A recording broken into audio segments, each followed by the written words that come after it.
I think, Harry, you don't need translation. Nobody is using the device. You take a rest. Nobody is using device, right? Oh, yeah? Okay.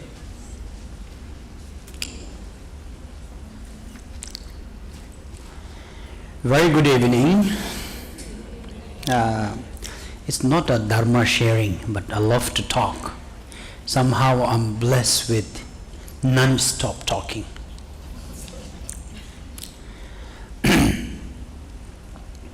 To the extent sometimes I wish if I can stop talking.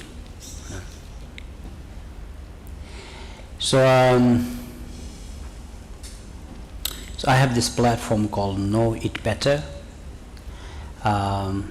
Generally, many things we like to know that we know a lot of things. Especially in Buddha Dharma, we intend to pretend we know a lot by hearsay, and nothing concrete, but sometimes now from internet, hearing from people. So then I was a bit concerned, and I'm a scholar myself, Dharma scholar. Had the privilege to study Dharma for many years. Yet I'm not the expert, but no bit of informations. So then I decided to share and exchange things called Know It Better. So let's discuss and get to know things better, in a very non-Dharma setting. So, yeah. And every year, coinciding with our retreat, we try to share some little lights, sharing of certain topic.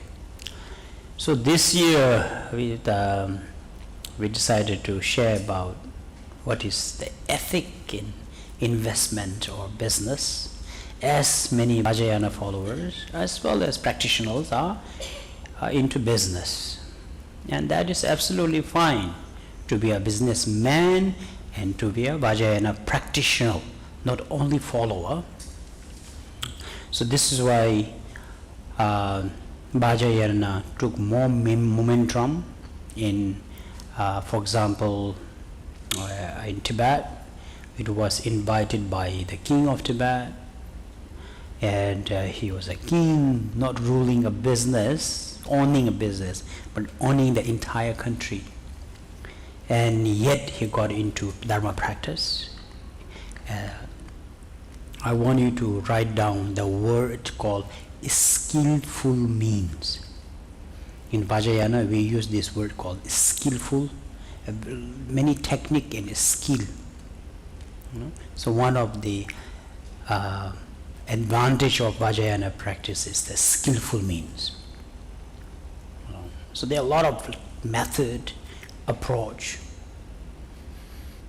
It literally says advantage of Vajrayana is a lot of method.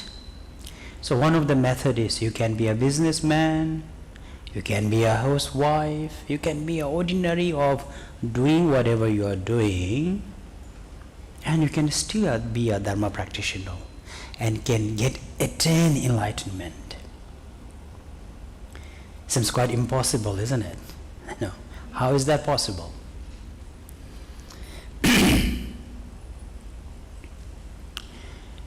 But yes, the wisdom and ethic are important. Yet, it's not like any Tom, Dick, and Harry can be a practitioner and businessman. You cannot.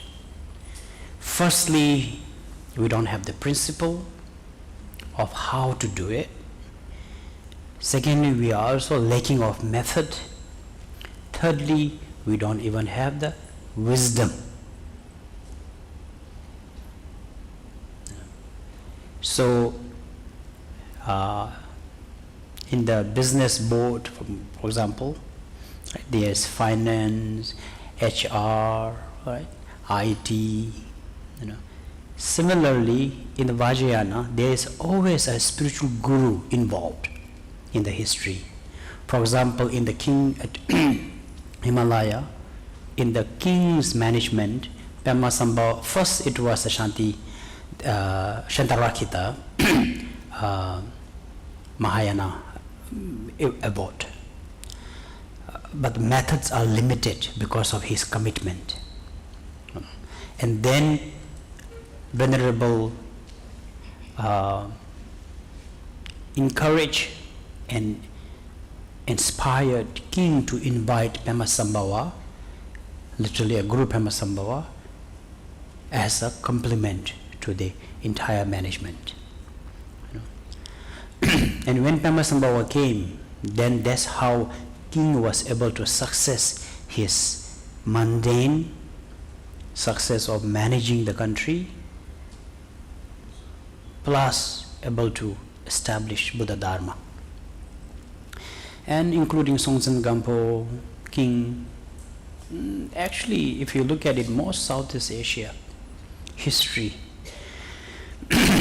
it was always a very powerful people that involved into Buddha Dharma, especially Vajrayana. Then if you look at the history of China, even how the Dharma was adopted by King Ashoka, how the teaching was traveled to Thailand, Burma, by the nun, princess of the King Ashoka.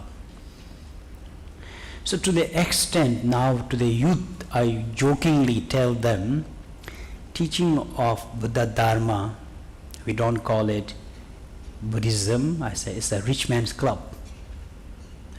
Literally a rich man's club. So rich men will not talk about how to make money, if you are successful, they will talk about all the luxury, comfort, enjoyment, art, music, So in the Dharma, similarly, we talk about the art of our mind, and very little we talk about achievements, And I remember my compassionate king recently told us, to the group of a spiritual master, I said, doesn't matter either you are a king, lay people, or a spiritual people, first thing is you need wealth. He said. If you have wealth, then you can enjoy your spiritual life, including art. All these beautiful things can be done only when you achieve your mundane life. So, nice ringtone.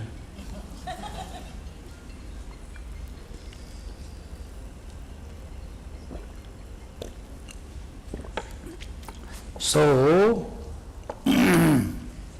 so this is a brief history about, if you talk about ethics, materials with spiritual. Is that possible? Is that possible? How come even Buddhist Dharma practitioner is talking about ethic? So tonight we will be talking about I think basically we have chosen ethic and principle in business or in investment.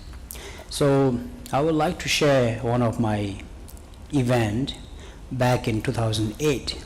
I was invited by Deutsche Bank in Frankfurt. There were 9th Europe Asset Management Congress. Topic on ethical principle of money investment.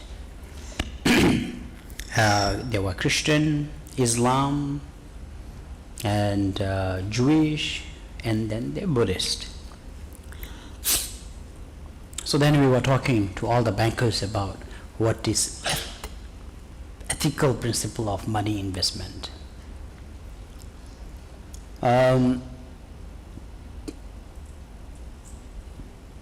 So I was sharing with them the word ethic and investment is fire and the water. If it's an investment, ethic is very difficult. But if you're literally taking ethic as literally a word, ethic is being honest, right? And investment is you always see what is in return and how you get this return. And so I was telling all the people there, maybe we cannot say ethic, maybe we talk about principle of investment is possible. You know, be it profit making, be it any investment, we can have a certain principle. But ethic is very difficult. Being honest, you cannot be a successful businessman in many ways, but now this is the challenge in the modern, in Europe. There are many successful business become successful. Now they are saying, can we be, I have a friend, and this is one of his main now approach. Can business be a compassionate man? Can be a compassionate, successful businessman?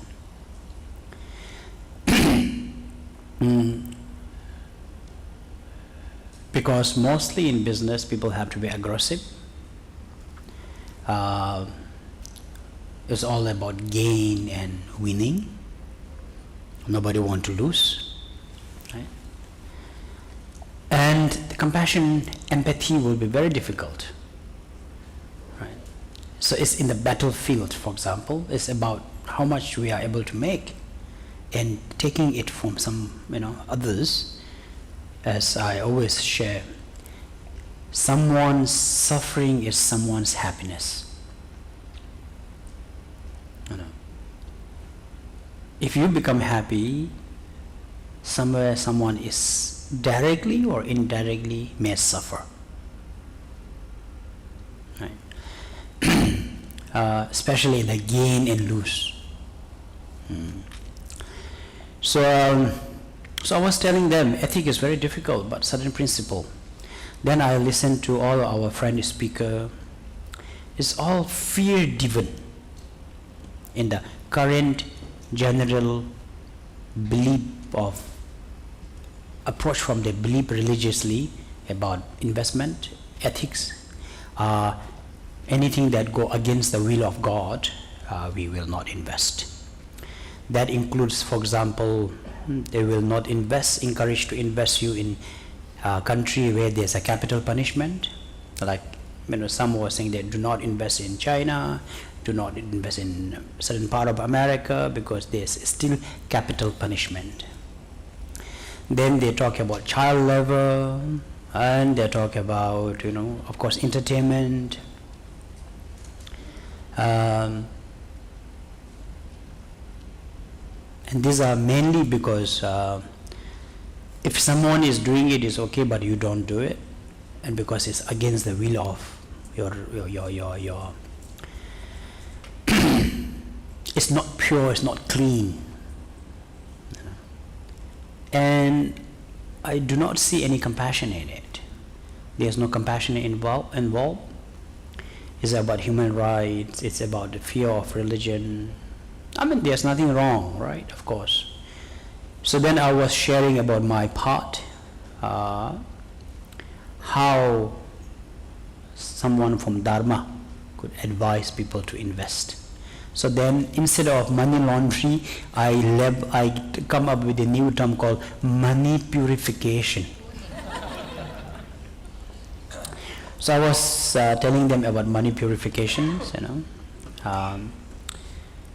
so because then I already know Indonesia, and there are some companies, factories involved child level, and so I was, for example, then sharing with them, country in the third world country, there are many children who can't afford to go to school, but they may do a basic kind of labor work. So I was giving a scenario case. In my town, I'm doing maybe a plastic bottling, and recycling, and I would prefer all the little kids go collect plastic, collect trash, and bring it to my factory, and I recycle it, but I'm engaging child labor. So in many religions will say, do not do that, because it's not against human right and so on. So I was telling them, some countries, young girls are forced to become, sex slave, because we don't engage them into child level. Then there is no means of revenue, and then the men are becoming gangster, thief, substance abuse. So I was telling them, how can we help these kids? Eventually they become human adult, and how do we help them? So then I was telling them is about the money purifications, concept. We put in money for those where coming from little bit of underprivileged, suffering background, and setting them. But then I was saying, now there's a principle. If you look at ethic, I have no ethic. I have young people, children below teenagers working for my factory. But I was saying, then we need to have, that's why I say spiritual guru to help us have the program. So I was basically telling them, every night they have to study. My company will engage a private tutor. Those kids have to come to factory, 2 hours of studying, be it computer, be it mathematics. They have to really study, get educated. Daytime they work, in the night, in the factory, I have a classroom. So we complement, I help them give a free education. So then it's a purification, right? I'm disconnecting those nature of becoming sex slave, substance abuse. So if you don't want to help these people, then I say, who is going to help?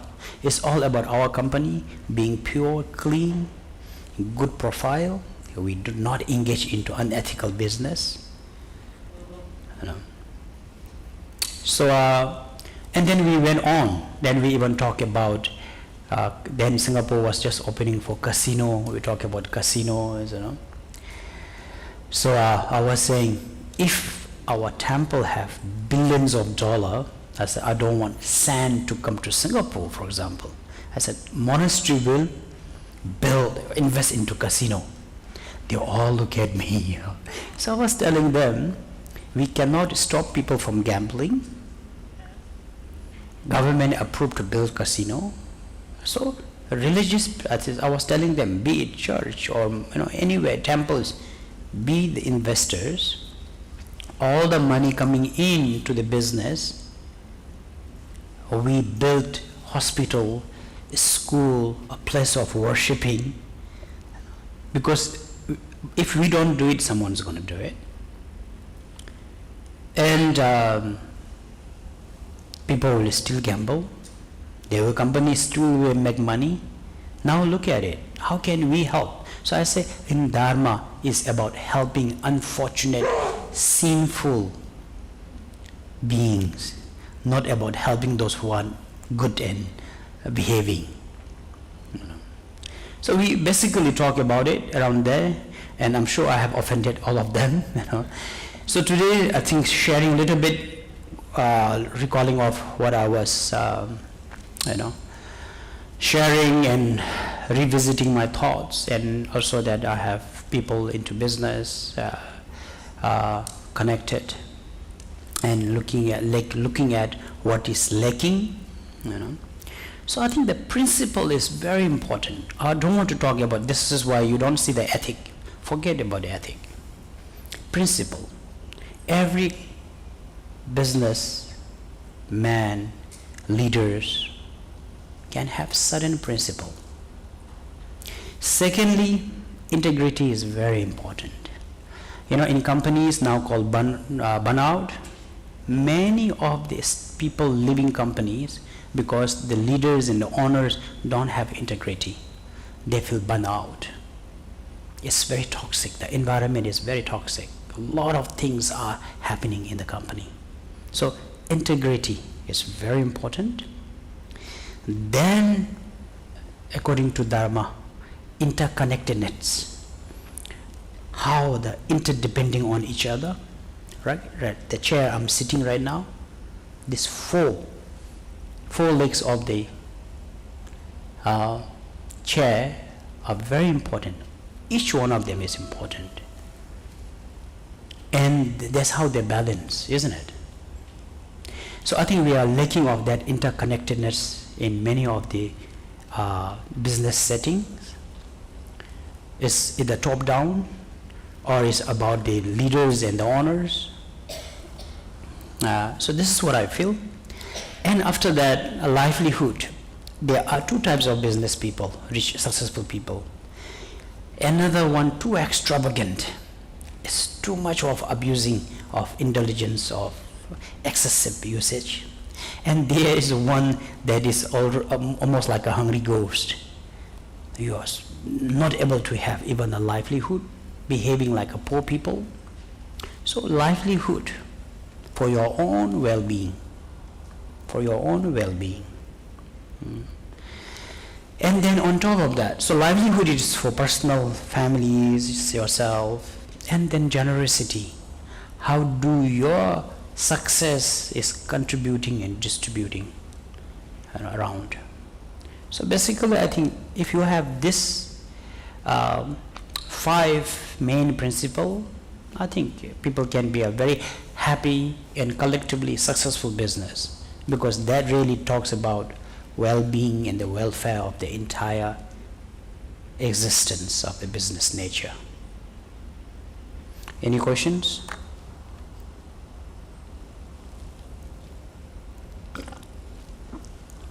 So we can say is a model of the business. In the business, you can see, do our company have principle?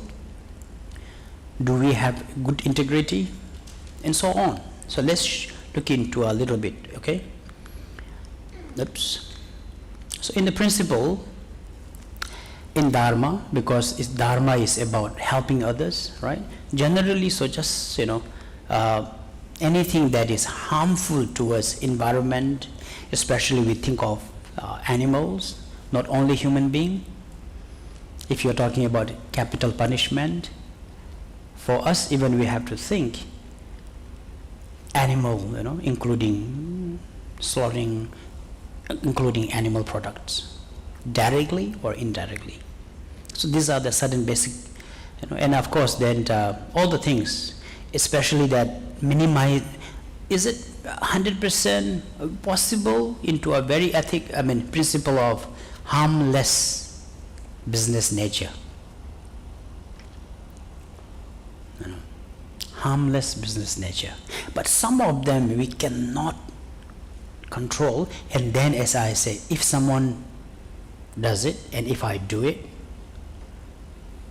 and you have to set a principle. Maybe I'm a better owner, maybe I have better principle. That's why I'm saying, if the slaughterhouse is starting by another slaughterhouse, either I really stop it, buy over, be the last slaughterhouse, or I buy this, after that I will not success another slaughterhouse. So looking into basic, for example, something, how can we turn it around, as I said, purifications, turning something harmful to helpful, right? So that is to be, this is why I'm saying some of the Dharma follower, I was telling them, you don't have time to practice, you don't like to practice. So I said, you do not need a spiritual guru to guide you, you need a spiritual advisor guiding you what is ethical, what is unethical, how to turn this around. So basically, then see how can we minimize. So as a Dharma follower, this is something very important, I think, to set a certain principle. And secondly, integrity is right. We talk about, of course, transparency, accountability, and then mostly that's why people, your companies, your members become burnt out because of these toxic things. There's no accountability, there's no fairness, there's a lot of favoritism, we call it office politics. And then the being leader, it is always important to have good resilience to listen to every stories instead of making favoriting. I'm not into a big business. I do have a monastery cafe I'm running. I have a monastery construction company that I'm managing. I get every people come and complain about one another, but I never cite anybody. I listen to everyone, and sometimes I listen and I really gossip about the other one because my staff feels better. I say, you're right, you are very capable. Yes, then tell me. Oh, I feel so good, I told Rinpoche. Then the next one complain about that. You're right. For me, both are capable in some department. I keep both of them. I look at it a little bit. Yes, when two of them put together, I get headache. But when they do their own job, I'm still running. I said, like, fine. But there are sometimes a rotten apple, that you have to take it out. You cannot use compassion. Anyway, so fairness. I think the fairness is very important. If you want your company to success, you must really, especially there are many different character, human nature. Some are very quiet and they never like to take any credit. They do a good job. These will become our victim. Some are very smart. In front of you, they will be like, yes, boss, anything. They can bring sun and the moon down, but they're good for nothing. The moment you are not there, they disappeared. And most of the time, we are lured, we are cheated, another direct word, cheated by this kind of members in the company. Because they are very sweet talking. Anything boss is looking, they are there. But in the absence of the boss, they do nothing. And they worry so much about. Anyway, fairness. Then accountability, right? Transparency, because you want to build their trust. Just not being polite. So integrity. And this is something very important. I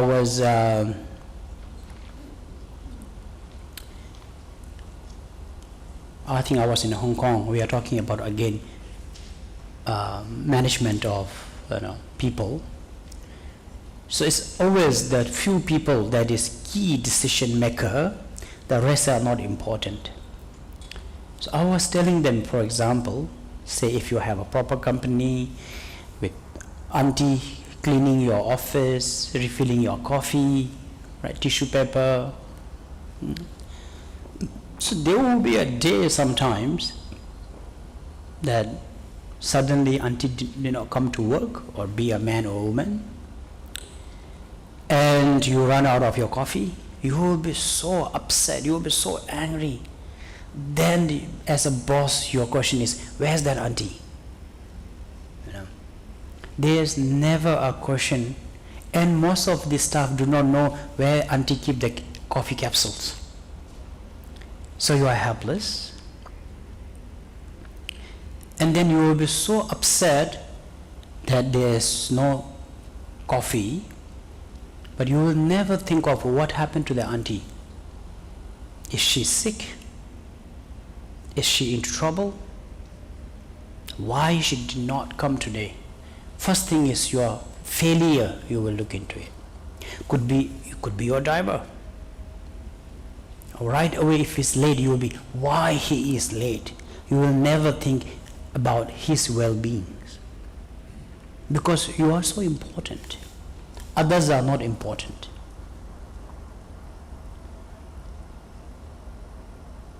So, basic, for example, lowest.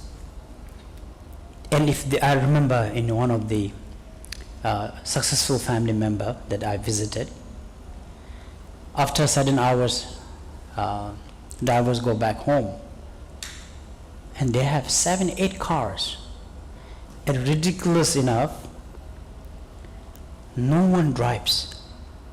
So suddenly we decided to go out. There are 6-7 cars in the garage. Daughter doesn't drive, mother don't drive, husband don't drive, and I cannot drive because I don't have my license. We will look at each other and say, I know how to drive, but I don't have license. And we all look at each other, and they call limo. And I was thinking that, what is the use of having so much? There's no functions to it. Meaning, even the driver is so meaningful, so important to your day-to-day life. But we regard them as the less important people.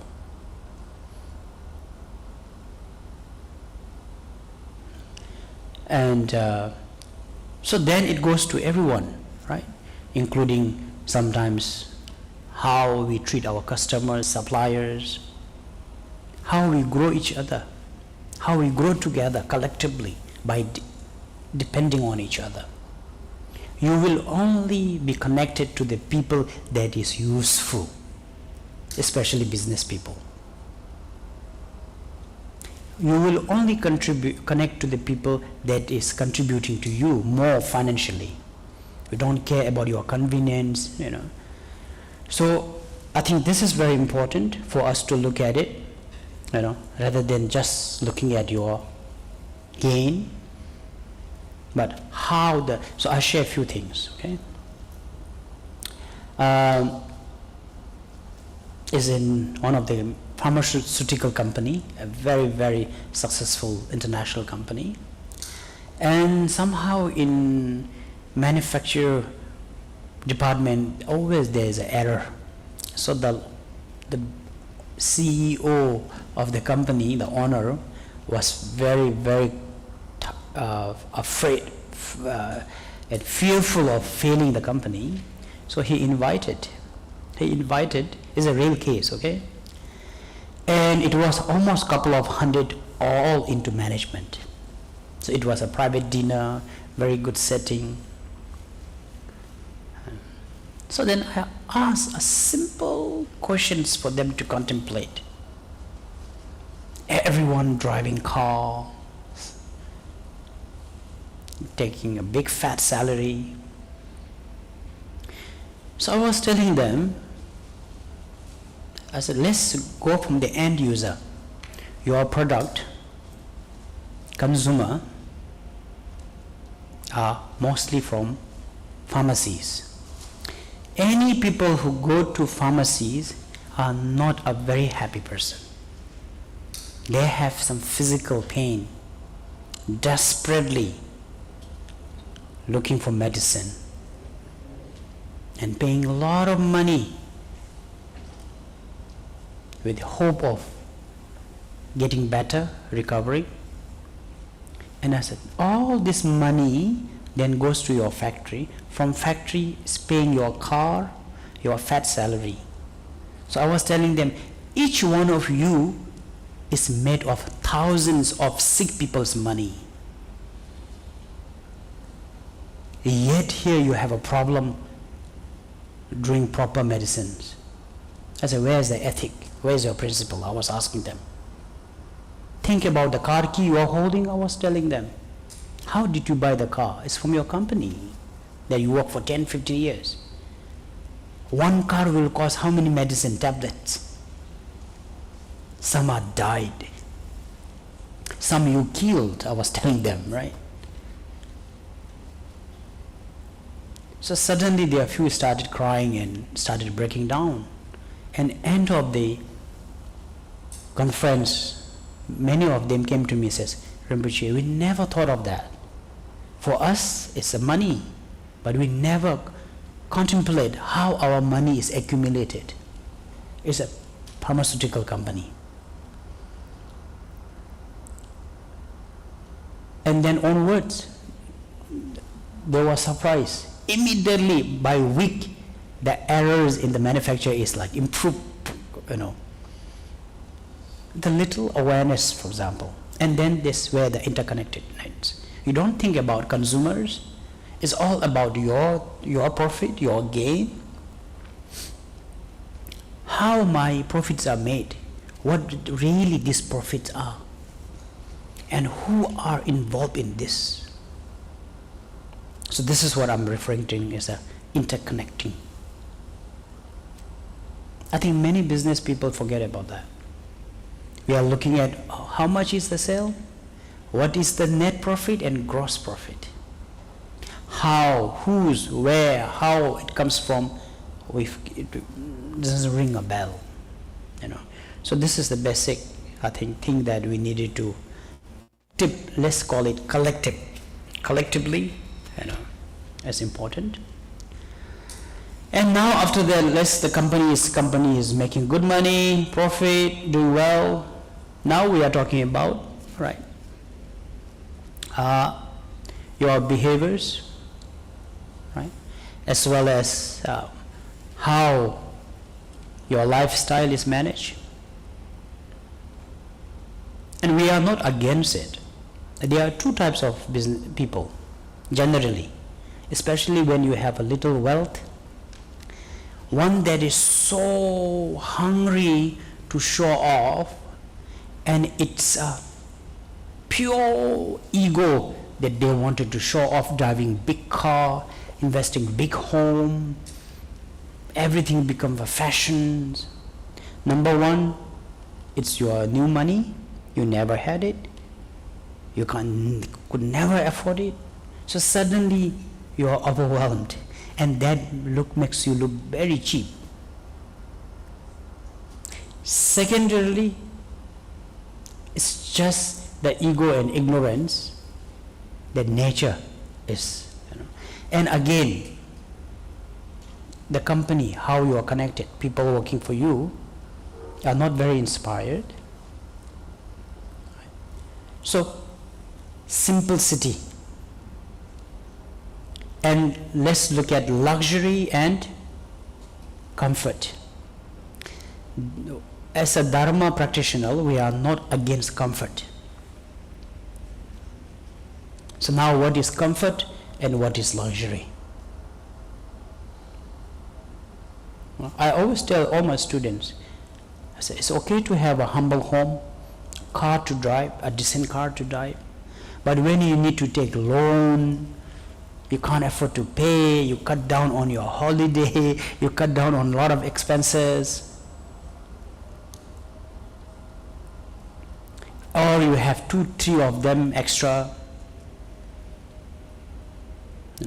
So that is being very luxurious to the extent even quality of your life is compromised in certain cases. Certain cases doesn't make any sense. I remember I met someone who bought Porsche car. After 2 days, she was not happy with the color, sold it and buy another car, another Porsche, that different color.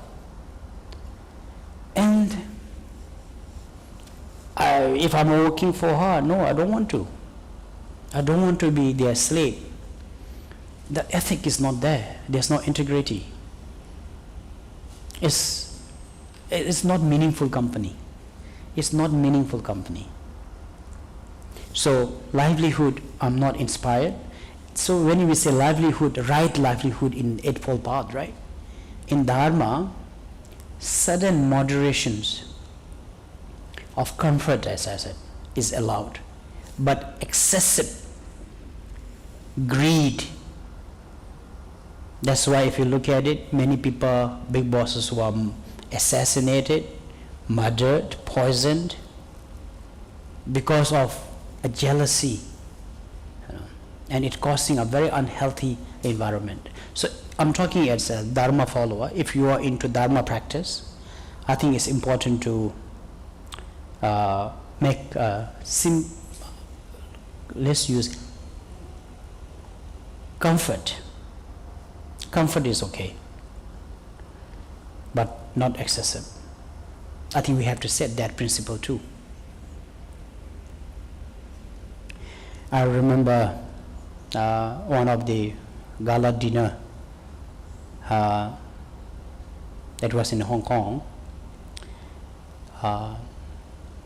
There were big clients for one of the luxury hotel, so I was invited to give a speech on happiness.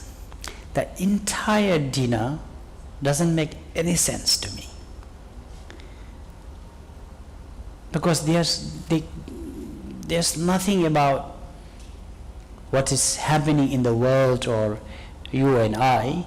It's all about where to celebrate their anniversary, who will be invited. There are only 30-40 people, and they were talking about their next holidays and how that can be very unique. It's already a luxury holiday and they want to make it very unique. I remember someone was saying only 5 of us going and we are booking the entire resort because we don't want a stranger staying in the resort while we are there. So it's not about livelihood, it's excessive. So I mean basic ideas, right? So in this one, in the Dharma, Buddha is mentioned in one of the says it's important individually to be a successful human being. We call it 4 wealths or 4 abundance. First one is called knowledge. And I remember this another company that I visited. The man that married to a company is less educated, and he become the CEO, and many people in the companies are not happy and not respecting him, and the company suffer a lot because the CEO is not capable. So that's why in Dharma says first thing, knowledge is very important.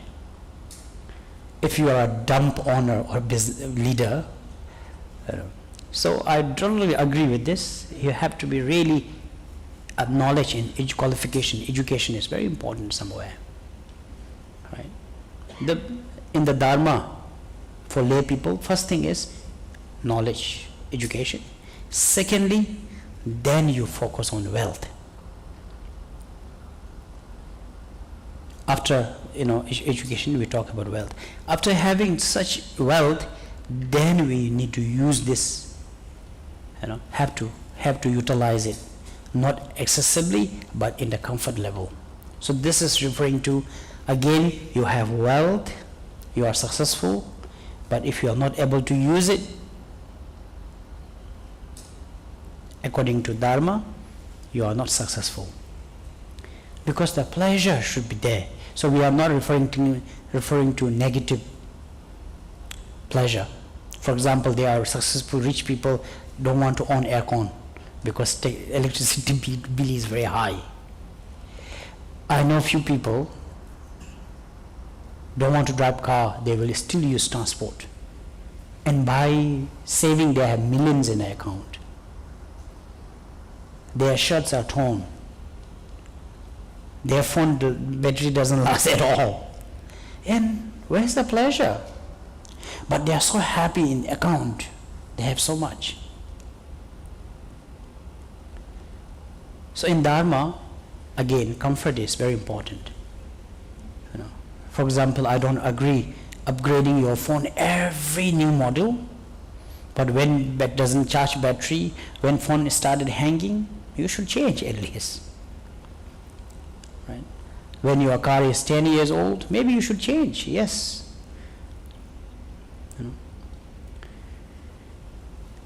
So let's talk about comfort again. There is about what you will luxury. You may have all the luxuries because of your ego, then it's very, very negative. But some you just really enjoy it. I know there are many businessmen really love watches, including His Holiness Dalai Lama. He loves watches too. There's a genuine love. It's not about showing off. And some love car, and it doesn't matter if people level me as arrogant, rich, or they just really love it, and I think that is okay, and they can afford it. They don't need to take a loan to do that. So I think that is okay. I have a friend. His passion is house and art. So he will have 4-5 luxury apartment, keeping it empty. And when I asked him, he says, I love it, he said. And he could afford it. And I see nothing wrong with it. And he says, whenever I don't want, I sell and make money, he said. And he will never boast about, I have this. He will be like, this key, which apartment?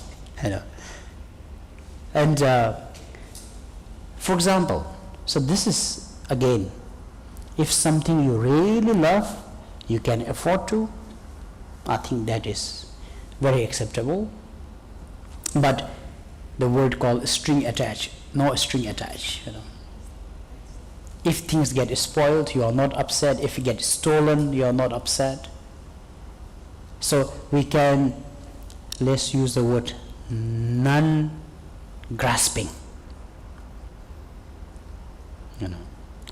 You can have everything, but when things goes wrong, then you are not freaking out. You are able to let go. So this is why many people say, is it Dharma against attachment? We are not against attachment. Attachment is the action, and leading to the result of clinging on it, not letting go.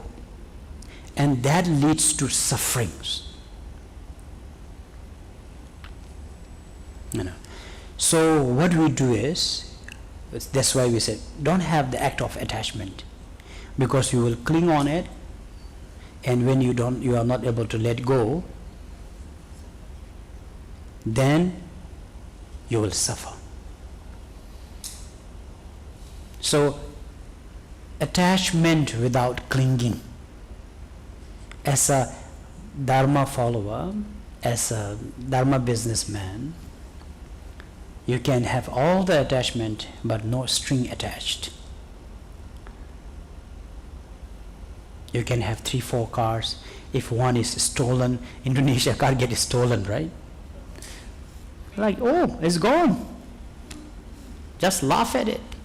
Oops, suddenly your car is crushed, like, oh, it got into accident. Laugh about it. Including relationship, anything that is materials, then I think it's okay. So you're talking about, But what I'm saying is about pleasure. It's okay to have a pleasure. And you should have pleasure. As a lay people, we are not against it. And then you have to have accomplishment. How much is enough? When is enough? What is enough? Been there, done that.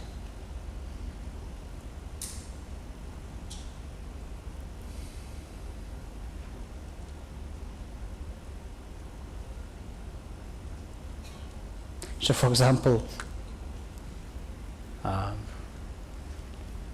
people have a lot of desires. thanks to Buddha, somehow, sometimes I am connected and invited into a very luxury hotel, into private jet, helicopter rides, fast car. And everything I experience, I see nothing, no joy. But if I never get to enjoy this, I think I'll be excited. You know. And I look at it, I said, like, been there, done that. Yes. Some of them is a convenient, makes sense. I remember my recent trip to Europe. Riding helicopter is riding a Grab in Asia for those successful people. Let's call a heli, I want to go a dentist appointment and look at the hour sign, and then pick me up 45 at give some time, just ride a helicopter back, you know. And I said, like, what is rich and what is poor, you know. And maybe few of us, we wanted to make a helicopter ride on our anniversary, right? We want to treat someone on a helicopter ride for something special event. So, sense of accomplishment, sudden, for example, you know, and not always being desired and so-called, yeah. So this is from the Dharma, okay? It's called for abundance, you know, plentiful. So knowledge is important. Well, of course, definitely wealth is important. On top of that, both knowledge and wealth you must utilize. And then gain great sense of accomplishment. Otherwise, you will still feel very poor if there's no sense of accomplishment.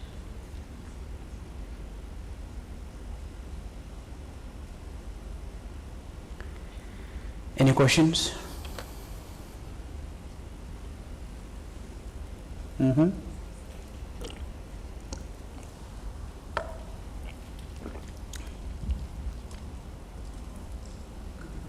Sit down, please. I have two questions. First is specific about weaponry. In the weaponry, is it not also view of weapon as a tool of defense? And number two, about business in overall.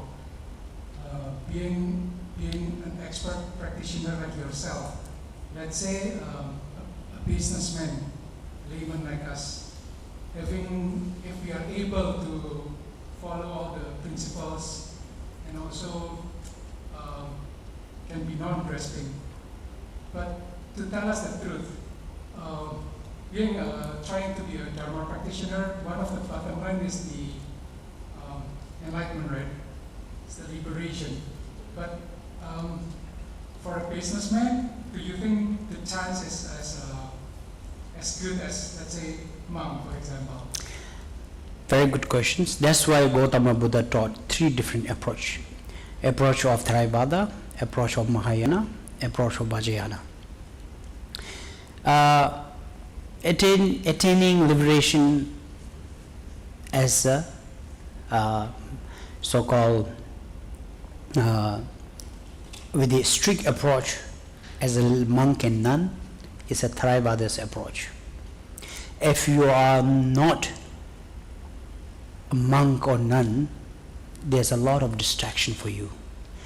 Your mental ability of playing with it in a good way, how to manage it, is not there.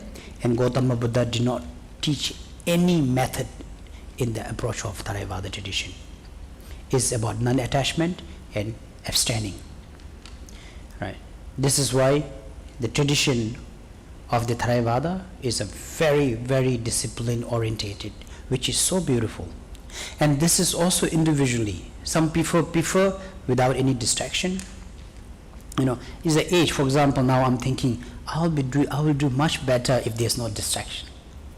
You know, and secondly, then the Mahayana tradition, you know, of examining a lot of analytic approach to it. It's again, that is also have to really excessively studying Dharma philosophy through a lot of education. So lay people will have little trouble. But in the Vajrayana, this is why I was telling you earlier, that's how Vajrayana traveled, especially Himalaya, everywhere. It allows, especially king, you cannot be busier than the king, right, running a country. Mostly all the king in ancient time were Vajrayana practitioners in Himalaya, and that's how they attain enlightenment. So this is why, as I said, method in the beginning, Vajrayana has a lot of method. Then the charm of this is you need to have sudden, it's not like completely not doing anything. So parallelly, you have to have a, that's why we call it lay practitioner. In Theravada, in Mahayana, we cannot say lay practitioner. You will be only follower. But in Vajrayana, such word called yogi. For example, I'm a yogi as well. I have family, I'm managing monastery. I don't have the luxury to be staying in the temple, do nothing. Because of the birth being a reincarnate away monk robe. That's a tradition of Himalaya. So, yet for all the lay practitioners, there is a great opportunity to be enlightened in the approach from the Vajrayana tradition. Is that clear? Yeah. But you have to practice. With the practice. Okay? And Sorry, mm-hmm. and about weapons, weaponry? Weapons definitely so, because non-violence, right? So be it Vajrayana, Mahayana, normally generally we will not. And again, if it's not non-grasping attachment kind of thing, you will definitely should be able to, if as long as you have no intention of harming anybody. So this is talking about owning it. But in the manufacturing investment, definitely no. Because you can't control how the weapon is used by third party, right? So then we move to generosity.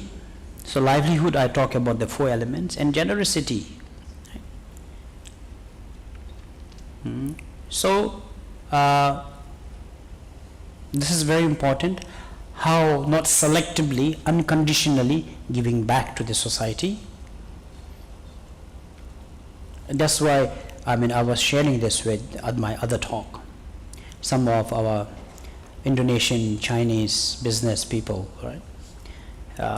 When I listen to the history, your parents, grandparents built school back home in China, built bridge in China, and I thought this is so touching, it's so beautiful. As mentioned, charity begins at home. And I don't know how many of business people really practice generosity. But it has to be a meaningful generosity. Of course, that talks about, again, package to the companies, employment. So it has to be, only I get to be celebrated for me being generous, but I don't treat my employees well, Then again, it's just for name and firm.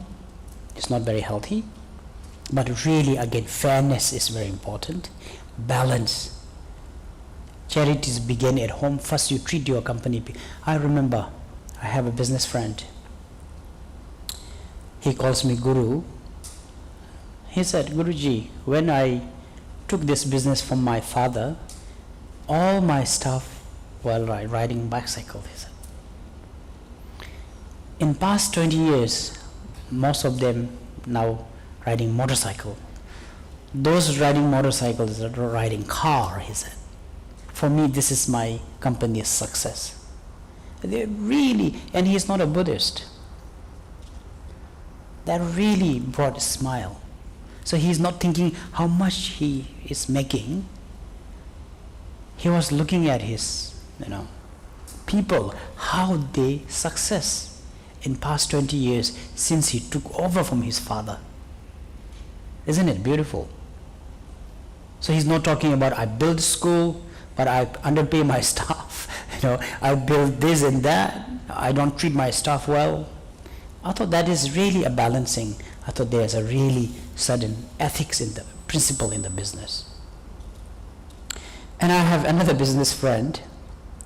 I get to know this person because his business was struggling. So I was invited one day.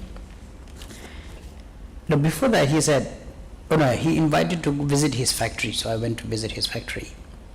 He's into manufacturing. I was so amazed in big warehouse kind. So his office is in the above, can look at all this. 2 long houses, tailoring, a lot of things happening, mostly girl. And boss is sitting in the aircon. And again, same problem. There's a lot of manufacturing defect. And then he will make me go around the company. I went to the staff canteen, old, worn out, no air condition. And the boss is in the air conditioned room, So I was visiting his manufacturing. We all sweat, and I can see every one of us showered in the sweat. Then it was a lunchtime. Everyone was eating under the tree. 2-3 people group up. Nobody was eating in the canteen. So then he was saying, my company is not doing well. A lot of manufacturing defect. So then I was telling him, how many staffs are there? He says 2,000 laborer. I said, no, you have 6,000. He said, no, Rinpoche, 2,000. No, I look at it, there are 6,000. I said, no, we have only 2,000. Then he went into department, whatever. I said, listen, they are all human, I was telling him.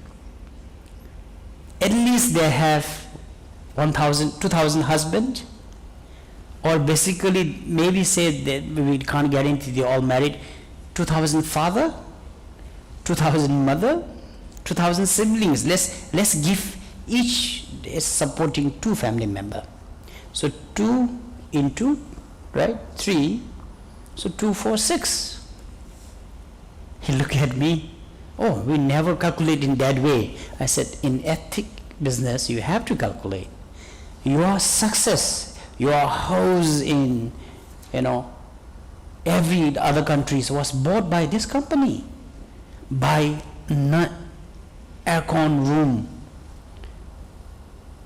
treated like an animal. These people, then we got into quite a hot dialogue. Here you sit in aircon room. I said, how do you expect these people to perform? I said, we went to your staff canteen, terrible, very hot, not clean. I said, look, all your staff are eating outside under the tree.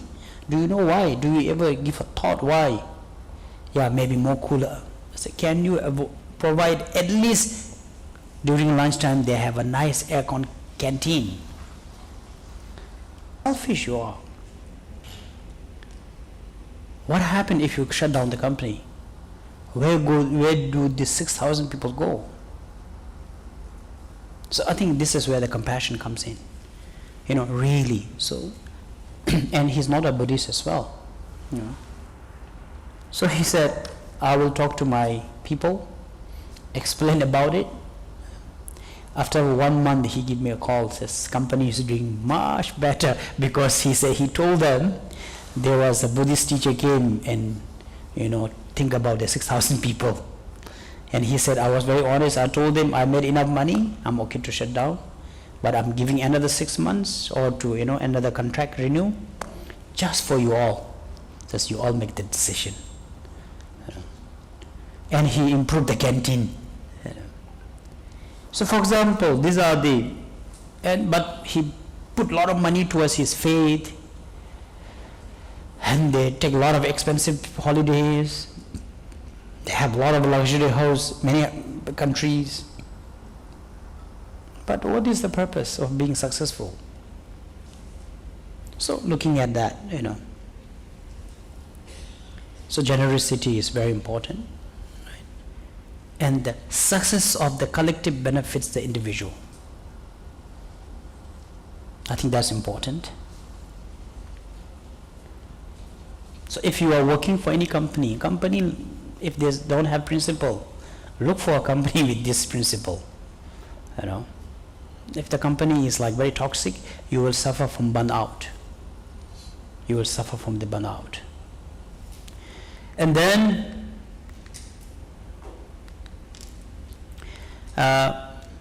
so now I'm talking about a successful company where that they are into helping out, and there's a lot of ego of those successful people, always imposing what they feel what is good for others. So I have another friend.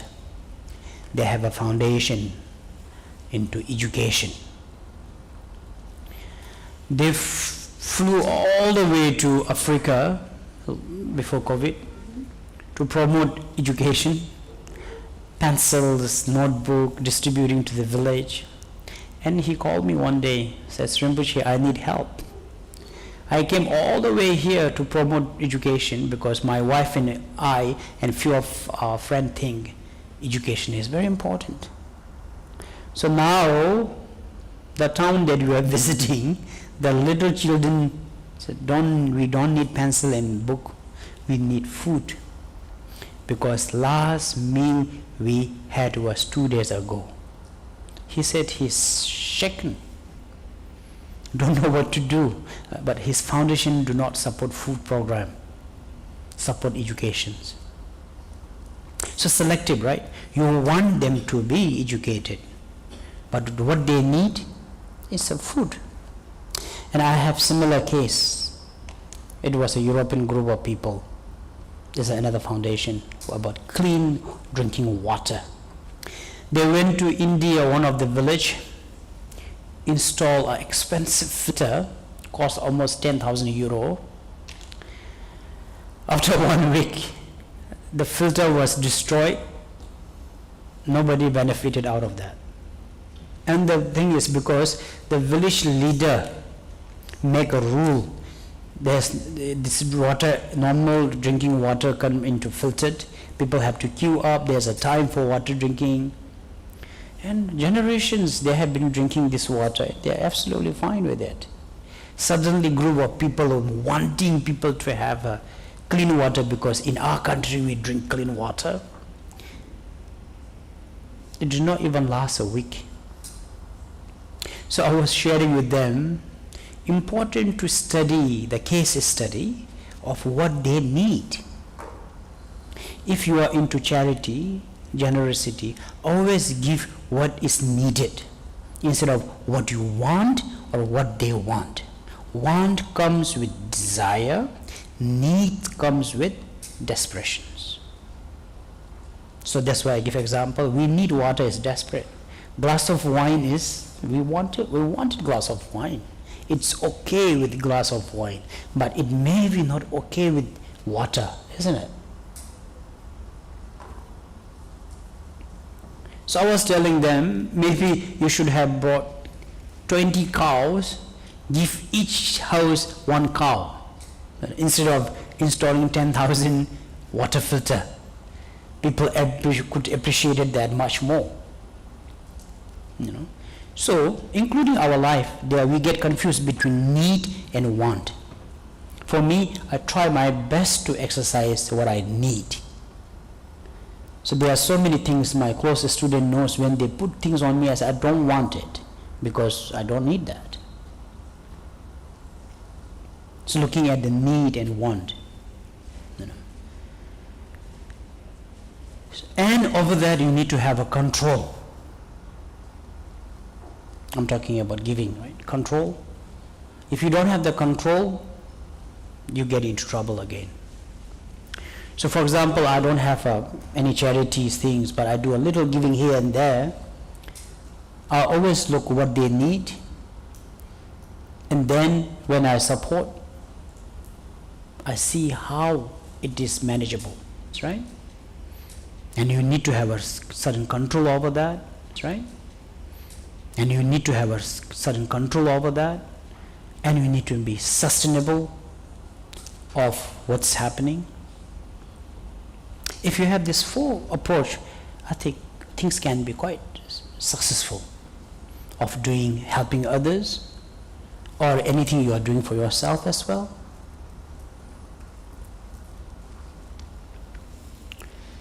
So, and then everyone must practice gratitude, gratefulness, gratitude, from when you walk in, including, of course you will greet all the management level, including the security, including the driver, morning, say good morning, including your housemate in the small setting, instead of complaining, where's my breakfast, why you are late?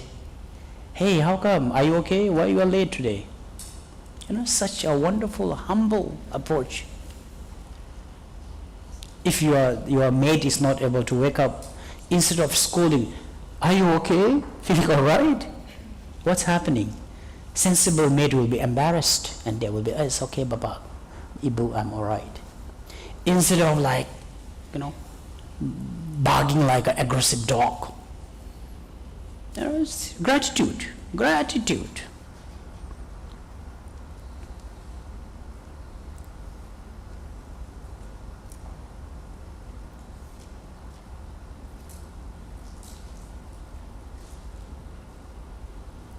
I have someone come and help me with massage sometimes in Indonesia, and these people can stay up late till midnight. And I think of that people, even me receiving massage, I'm so tired. How can this person be so active? And my gratitude, after that I said, do you want to drink water? You want to drink coffee? And many times I'm told to not tip them, and I tip them all the time. I said, it's worth it. These people. And then the return in the gratitude, they were like, oh, Papa, makasih, Papa. It's so beautiful, But looking at these people's, how much hardship they are able to, because of few thousands they earn. I cannot massage people for 10 minutes. I don't have the patience. But they massage you hours. And yet, I think many people come to your home, some of you. I don't know if you ask them, do you want to drink a glass of water? Have you had your dinner? Let's eat something down there. Tip plus, okay, go have dinner.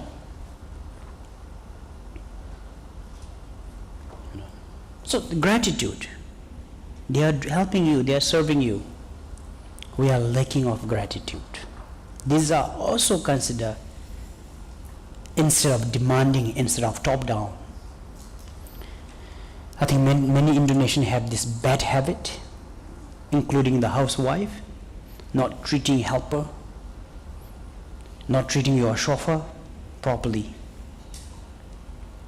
These are, especially if you are a follower of the Buddha, it's very embarrassing. Where's your basic integrity, basic humanity?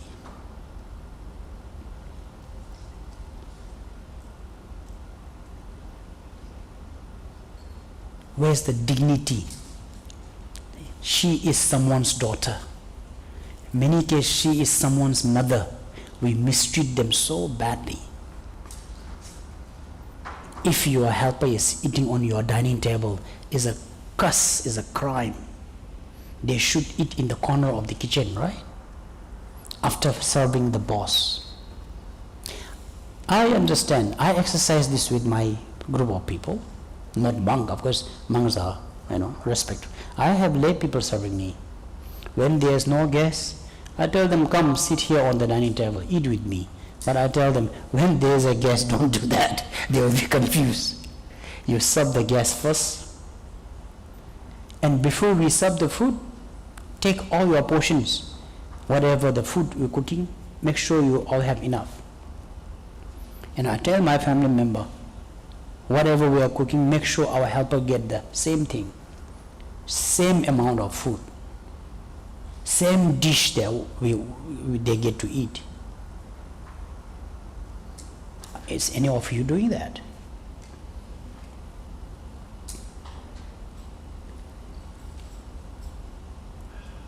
So, remember dignity. They are someone's daughter. They are someone's father. The man driving you has a family. The son is thinking, my father is glad. Great, I mean.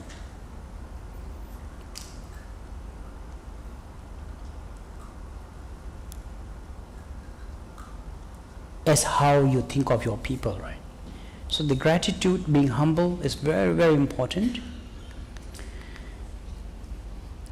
And these are the two errors in life according to Mahayana tradition research, right? Attached to self, too much of thinking that I'm greater, the ego, and self-attachment to your self-belongings. Generally, this will cause you more sadness, more pain, more sufferings. We call it attached to self and self-belongings.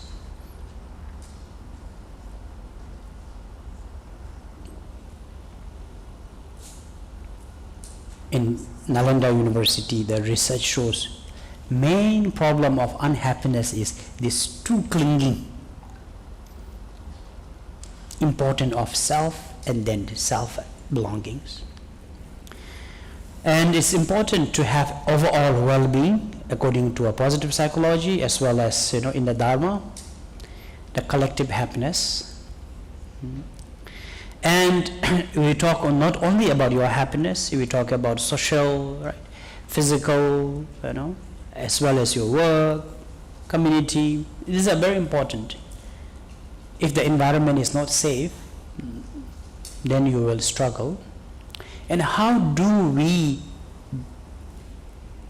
what is well-being? Anyone? How do you describe the well-being? What is well-being? Anyone? What is well-being?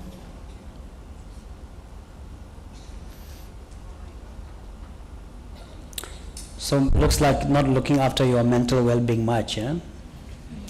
So well-being is a psychology approach. A very simple, in layman word, reverse this. Being well. Well-being and being well. It's all about being well. Physically, mentally, you have to be well. But how to be well, right? And we need to have wellness center. I call it baskets of wellness, sources of well-being. How to be well? There's not fixed source of happiness. We all are different. So, but this is the study. They said collectively, people could get happiness from such by religion, family, social, spiritual, So, but I think we need to create our own source of happiness. So for me, talking to people makes me very happy. I'm at best. So for me, how do I keep myself well mentally? By engaging into sharing. I remember even during my surgery, I was taking class, giving class. Because that makes me fit. And individual and exercise helps me. Family, okay. Friends, yes, but selectively. Spiritual, yes. And we have to make a basket, like going to the supermarket. See, when are you at your best? That you don't feel tired, you feel so recharged, you feel so good about it. Of course, avoiding harmful things. When is it? When do you feel the best? That is your source of being well, and make a list of that. Is it being with your parents? Do you always feel fulfilled, accomplished? Is it being with your children? Is it doing some voluntary work? What is it? But something that could benefit others. Remember that, okay? Oh, I feel so good when I drink glass of wine. That's my happiness. No, it's expensive, it's harmful, right? Or when I go to coffee shop, chit chat with my friend, 2-3 hours, gossip. I feel so good. No, that's not good. So, source of your wellness is by doing something good. Yes, if you exercise, it helps your health, it contributes of all. Okay. By spiritual practice, it helps your spiritual mind, it's okay. By doing social work, by doing something that is able to contribute to people, contribute to world. Have you heard of Ikigai in Japanese philosophy? Ikigai. First, see what you are good at. For example, if you are good at baking, I love baking, I'm good at it, and not only selling it, but I give it with a very minimal profit, giving it to people who wants to enjoy it. That makes me happy, but it's sustainable, right? First, do what you like, be good at what you are doing, but this is something world needs, other benefits, and it also sustainable. You take out all your money, there's no revenue, then you can't afford it, then you will be depressed. So 4, right? Ikigai. Build your wellness, build your source of happiness based on Ikigai. So that will be something that is enjoyable. And you will be well physically as well as mentally.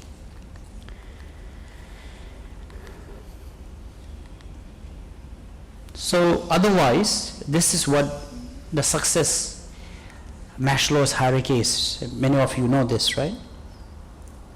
Have you heard of this?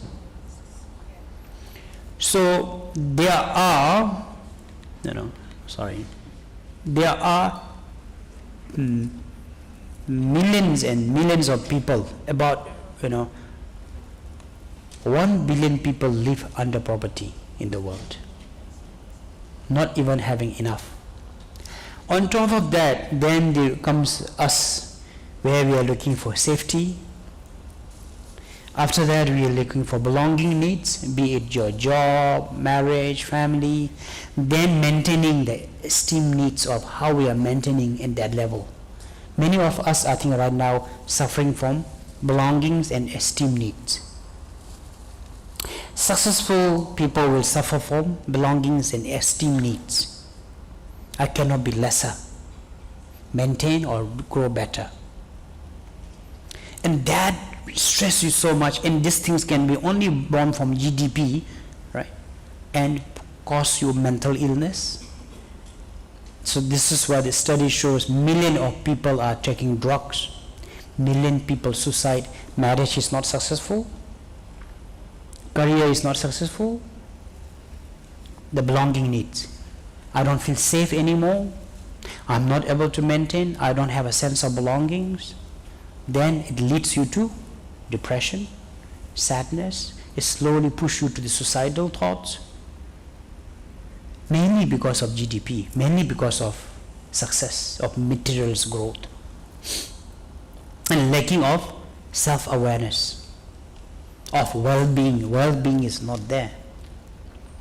So it's very important to have a overall well-being, especially when you are gaining more success. And this is something that I really enjoy from one of the bodhisattvas that teaching how to build a good qualities of human being. So it says for personally, you always have to have a good nature. 1, 2, you have to be wise. 3rd, very open-minded. Many people suffer from not being open-minded, especially in the big city, in the corporate. People are very narrow-minded, and you suppress everything, and also causing cancer. So personally, for me, open-minded. Open-minded, I think, is a very good, important. Good nature, wise, yes, of course. Open-minded. I see many of the family issues because either one of the spouse is not open-minded. And it's so tiring. When the person is not open-minded, everything cannot. Everything is very suspicious, right? Are you one of them? Or you have someone like that? Everything cannot. Everything is no. Full of fear, full of doubt. You are not able to breathe. Then your body cells start giving up and become cancerous. I'm serious. So in Dharma it says open-minded and of course honest, right? And diligent. Not referring to hard work. It says it will benefit for your self-success. On top of that, towards others, what we need? Gratitude.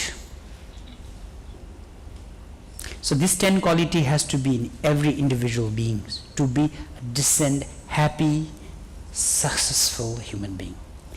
The gratitude and being politeness, being polite.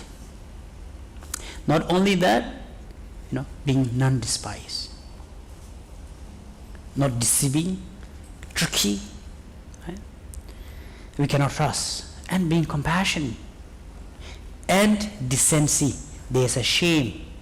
Oh, we cannot do that.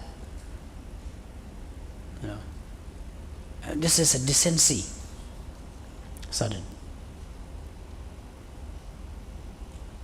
So, in Bodhisattva, one of the Bodhisattva mentioned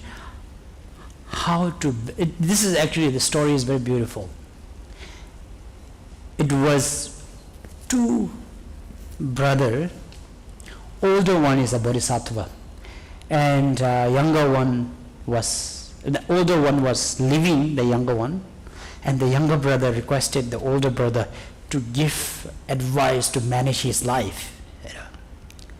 And this is the older brother was telling younger brother how to be independent and successful when the older brother is away. And this is very popular, and I think it's available in Chinese. And the history was actually in Xi'an, in China. Happened in China. Yeah. So, so this is where about the life. Actually, the book is called Life Management. It's very beautiful, And I totally agree with this. It's really a source of well-being. Source of well-being. Now, you imagine if you are one of this. Your life can be much more happier, right? Much more simpler. Or now think of your spouse, husband or wife is like that. How happy marriage can be if both of you are like that. How wonderful this couple can be. Everyone, your children will be so wonderful. Your entire environment will be so wonderful.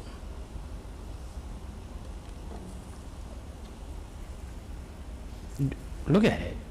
You are suffering from lacking of this quality somewhere. That's why your marriage is not successful. You are an unhappy married couple. Your husband is so grumpy. Your wife is so cranky. Because something is lacking there. Either from your side or either from the other side. And there's no harmony. There's no balance. Because it's to build a quality of successful life, qualities, right?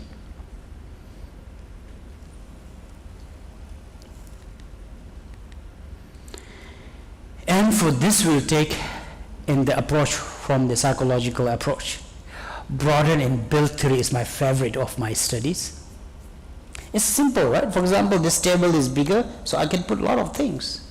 Broaden and build theory is an exercise. It says if you are struggling, it says you need to open-minded and broaden your approach and build on that, and then you could flourish. You can find on internet. Many of us suffer from not being broadened. Could be anything. You can give example on broaden and build theory is a beautiful thing, then could flourish. So I see many of us not able to broaden because we are close-minded, we are so critical, we are so fearful,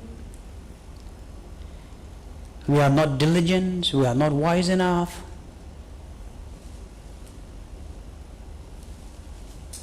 Scientifically proven study shows if people are broadened, then you could build. If you have the broaden and build approach, you will flourish. Right? If you look at the flowers, since it's given, if the plant is bigger, you put into a small pot, it will not grow, right? So you need to put into a bigger pot, broaden it, then it will build and it will flourish. Very basic. If you put this into a narrow thing, what happens? It will die up because it cannot expand. So basic thing is first approach is to broaden. So this is approach from the Buddha Dharma. For us, that's why we call it boundless love. Broaden our mind, exercise the universal love, universal compassion. We look at the world, we think of the suffering of everybody, and boundless joy to everybody, and boundless equalities. This is a approach of well-being model, the Buddha Dharma. Right? I think we all practice that, being on the Dharma path. So then it's definitely a broaden and build theory. Is a very good approach of well-being model as well.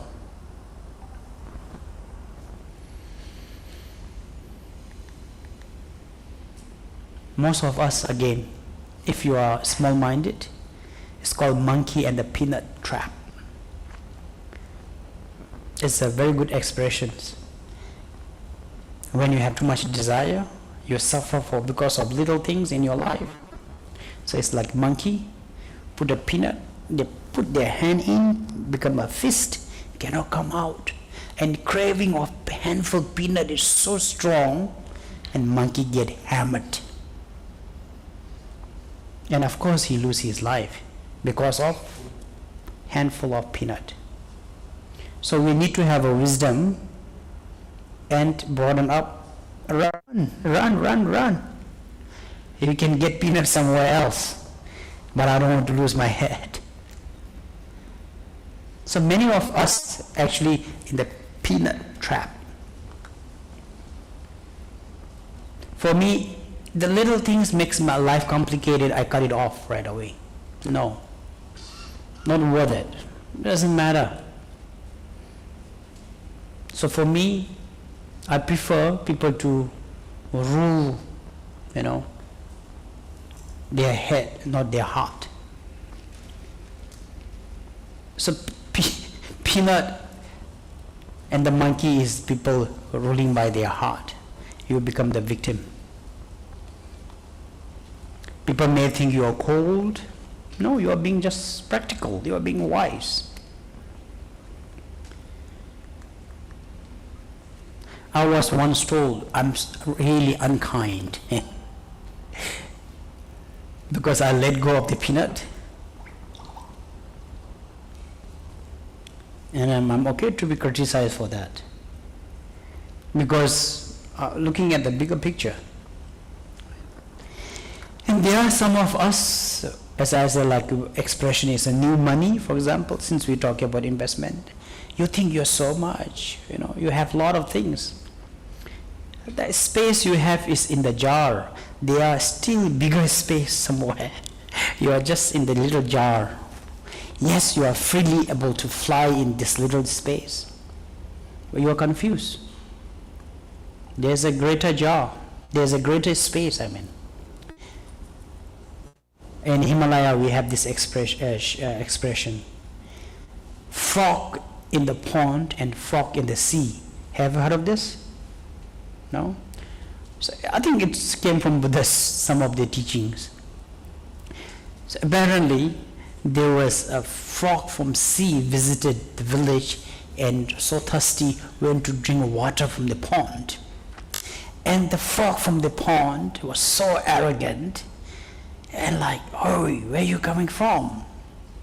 He said, oh, I come from sea. And the frog from the pond never visited sea. And he was like, sea, what is that? He says, oh, it's another water. Another larger water, he said. Larger? You mean bigger? He says, yeah. Is it half of my place? Then he said, no. Then he asked, half of it? He said, no, he said. Or maybe same size? He says, I come from great oceans. I can't even see where the end of my home. The frog in the pond got so angry, could not believe. There's no way. This is the largest we have here. I live in the largest water. So one day, then decided to go visit his home. When they almost approached to the sea, he saw the sea, right? And the frog from the pond tried to run away, saying, friend, run, the sky has fallen, he said. The sky has fallen, run. And then the frog from the sea said, no, my dear friend, this is my home. He says, no, this is a sky fallen down, And he says, no, this is my home. This is all water. Then frog from the pond really had a heart attack and died. So there was a model of this story. Many of us, we're just a pond frog. But we think we own the largest oceans. So another approach is need to be humble.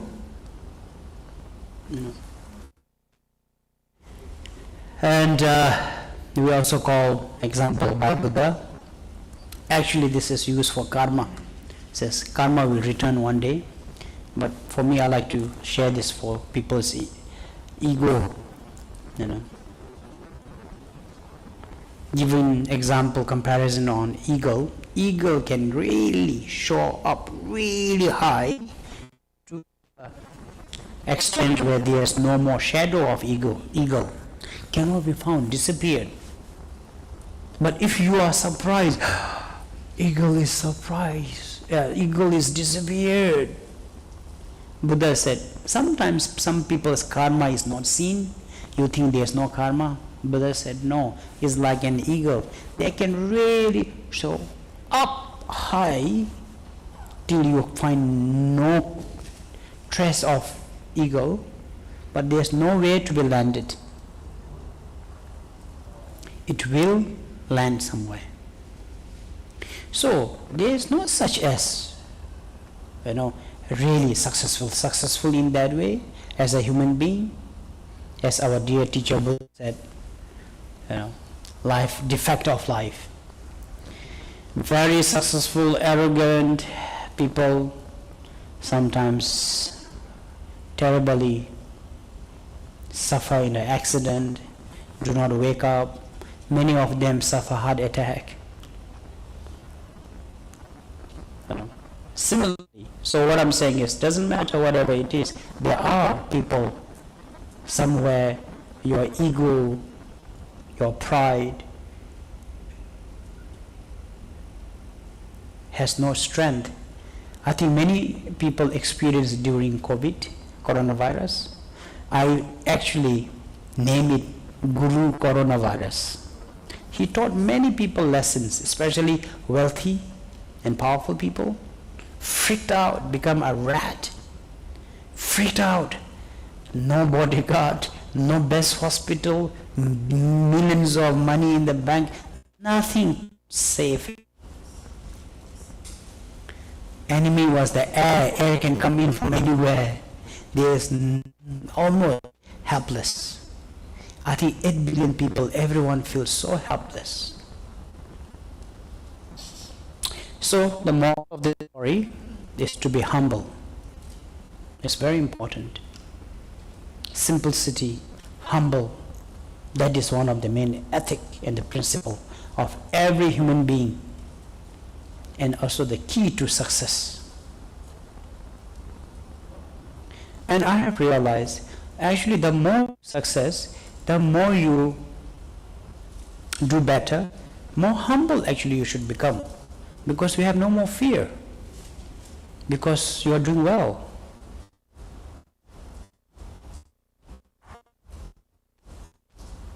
And I share some of my peers, I have some close friends need to have a right treatment, very, very importantly treated, otherwise they get offended. Before even they go to the restaurant, someone go, pilot team, prepare the seat cover, and saying this master is coming, and only SUV car and the luxury car can fetch them. Only 5-star hotel should be the accommodations. And I was saying, why so much fear? Why? None of them belongs to us. Doesn't matter if they check into a 5-star hotel, it's not our money, it's someone's money we are using. What is there to be taking great pride on that? Riding on the luxury car is not our car. What is there to be show off? For example, so many people say, sometimes they say, I'm humble. I say, I'm not being humble, because I have nothing to show off. I'm just another ordinary human being, and I don't need to beautify those things. And literally, you don't need to have any fear. When there is a fear and sudden standard, it is so tiring. Do's and don't, where you belongs to, where you eat, how you behave, how we talk, as that important person. Definitely you are not happy. Every time you must be worrying how the settings are, how the things are. So key is being humble, simple, with certain principle. That makes you happier person, and you can make people around you happier too. Remember, interconnectedness is very important. And remember, your happiness comes from collective happiness. And then they will always respect you. You will always have a friend.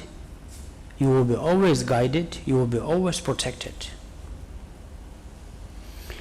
So, yeah, this is a little sharing. And so remember, mainly the 5, right? Principle, integrity, generosity, right? And you need to have a great connecting of respecting everyone, into giving everyone importance.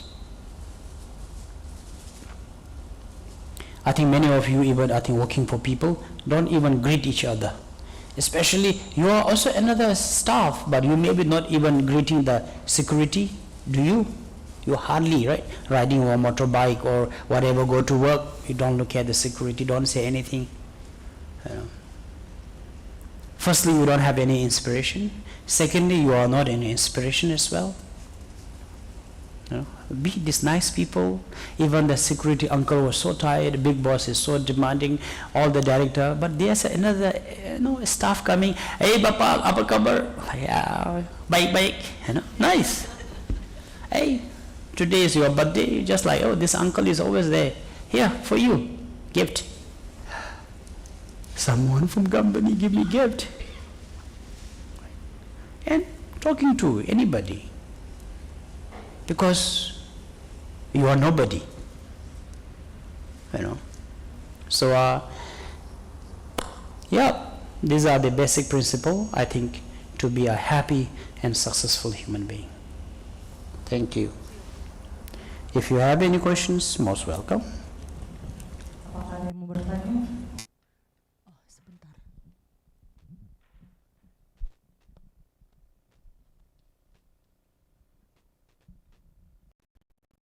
Good evening, Tasidile Krimpocila. I want to ask one question regarding business ethics. I have read one of research with the title "Everyone Do It."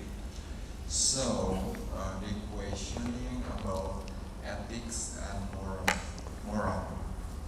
So when I see Dharma is always be good going together with morals, yeah. But ethics is not go well with morals or Dharma. Sometimes, like what you the story you tell us about the children.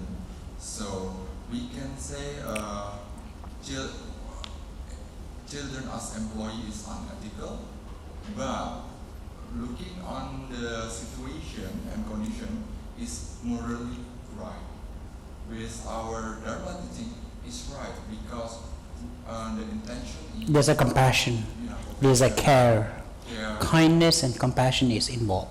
Yes, but so I can say something ethic is not always morally right. You could say that. That's why I say ethic is a, if you look at it being very honest, black and white, you know. So if it's black and white, it's difficult. There's no room to play around, right? So that's why it's like a principle. So for example, you have a company, say, you know, and you wanted to engage child labor, you know, if there's a way to, your intention is not to cheap labor, but I really want to help these kids. But at the same time, I want them to contribute towards my growth of all company. At the same time, you know, I give it back by making them independent. As I said, my friend, that one, I hardly had any business coming and telling me that my people are successing. We were over the tea, you know, chatting, and I said, how is your company doing? Then that's what he said. And I thought like, wow, that's powerful. You know. So there's a principle in the company. Yeah. So his success of the company is looking at his staff, not at his net balance or growth, you know. So definitely must be doing well, I guess, right? Yeah. Rinpoche, please kindly enlighten me about getting our teaching about relative truth and absolute truth. It's on. I need to go back to study, I forgot. Are you studying?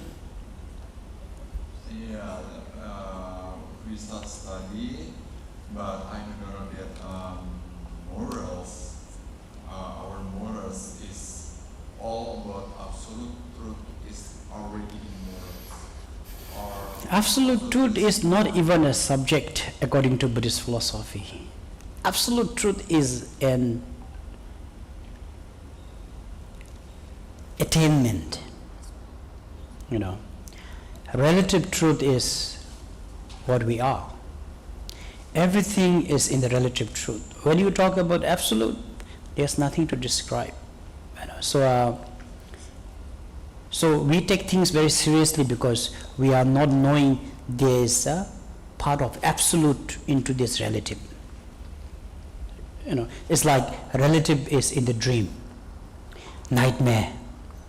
In the nightmare, you feel like you borrowed a car, not even rented, of you know, your friend. Suddenly you ran into accident, damaged the car, and you ran over people. That is relatively, you will be like so much of agony, fear into it. That is real experience. But suddenly when you morning wake up, you're still like, there's a little discomfort. What a dream. And suddenly you realize it was just a dream. And that is the absolute of your bad dream. And it's nothing during the dream. During the dream it was relative. Only after the event, when you realize it was a dream, then dream become absolute. So is the awareness, is a wisdom. Absolute is a wisdom. Relative is, everything is relative.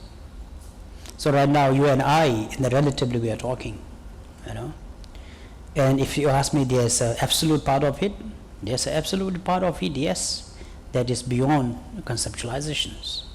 All right. Yeah. I think many of educated people, you become the victim of this true knowledge. There are chances you may even abuse this philosophy. I was one of the victims of this philosophy. So, have you watched the movie called Duck Cup? It's by one of the Rinpoche, and the movie is called Duck Cup. It's about the World Cup. Monk going crazy about World Cup. And it's true. That's how we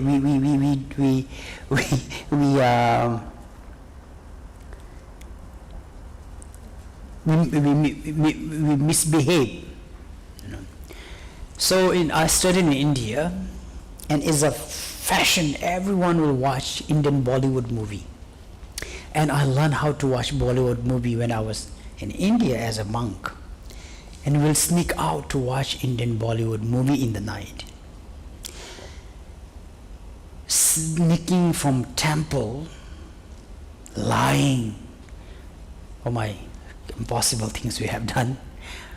Watching movie, Bollywood movie, was not absolute for me. It was relative. They would be like, Shah Rukh Khan, that movie Kuch Kuch Hota is there.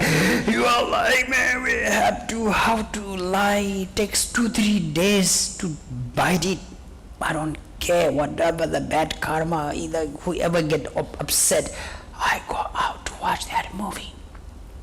And we walk 7 kilometers to watch, which cover everything. Hopefully the captain will not come and catch us. And we don't even have much money. Why we walk? Because we can't afford to go by tuk-tuk. So we walk. In morning they are sudden sadhana practice. It's the absolute truth. Forget it. Don't do many of the practice. Don't do many of the things we say. It's absolute. In the absolute, there's nothing. Emotions, anger, all this was no absolute, but many of the things become absolute. So conveniently, many of these scholars and people who study Buddhist philosophy, they will say like, can we do that? And it's absolute, there was nothing. So we do that. Anything that is important, weakness, we will not apply that. So I prefer people, if you want to be proper Dharma follower, do not study about those philosophy. It will not contribute towards your practice. It will make you become very stubborn. And it's very difficult to break that knowledge and make you become humble and put you onto the spiritual path. You are being just intellectual, you are not spiritual at all. So there are 3 types of Buddha's follower. One is putting joystick, praying for good luck all the time. That is fear-driven religious people. Another one is a scholar. Everything is about analyzing emptiness, looking at all the explanations. You will become very stubborn. Is there a hell? Is it hell emptiness? In the absolute, does the karma exist? Then you become really not there, not here. You become completely stubborn, arrogant, merciless, dangerous people. Third one, they are very humble. Aim is to be enlightened and to serve compassionately everyone. That is the best, So you should aim towards being a spiritual dharma follower or practitioner, not intellectual. You know. And also in the research shows, if you talk the last goal as enlightenment, say we put 100 people into spiritual, 100 put into philosophy. From there, 100 into philosophy will all become wise, very intellectual, but maybe only 3-4 will enlighten. But those put into 100 into spiritual path, all will be humble. There are chances of 50% getting enlightened. You know. And the religion one, put 100 will stay the same. None will get enlightened. Because even the enlightenment is not your approach, right? Any more questions?